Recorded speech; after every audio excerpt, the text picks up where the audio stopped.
শুক্রবার বিকালে জেলার ঐতিহ্যবাহী লাহিড়ী কুরবানির পশুর বাজার পরিদর্শনে যান বালিয়াডাঙ্গি উপজেলা নির্বাহী কর্মকর্তা আফসানা কাউসার। সেখানে তার উপস্থিতিতেই অতিরিক্ত হাসিল আদায় করছিলেন হাট ইজারাদার অধীনে হাসিল আদায়ের দায়িত্বে থাকা লোকজন। কত লেখা নিছে এই গরুটার?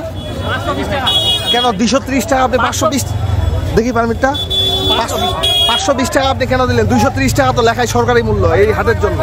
520 টাকাই তো পরে অভিযোগের সত্যতা পেয়ে পশুর হাটে অতিরিক্ত হাসিল আদায়ের অভিযোগে সারোয়ার হোসেন নামে এক ব্যক্তিকে 3 দিনের বিনাশ্রম কারাদণ্ড এবং 3 লাখ টাকা জরিমানা করেন ভ্রাম্যমাণ আদালতের বিচারক ও বালিয়াডাঙ্গি উপজেলা নির্বাহী কর্মকর্তা আফসানা কাউসার। দণ্ডপ্রাপ্ত আনোয়ার হোসেন উপজেলার চাওয়াল ইউনিয়নের মধ্যচাওয়াল গ্রামের আব্দুল লতিফের ছেলে। তিনি লাহিড়ী পশুর হাটে ইজারাদারের অধীনে হাসিল আদায়ের দায়িত্বে ছিলেন। ভ্রাম্যমাণ আদালতের বিচারক জানান, শুক্রবার দুপুরে তিনি লাহিড়ীহাট পরিদর্শনে যান। সেখানে 2 ঘন্টার বেশি সময় ধরে বাজারে অবস্থান করেন।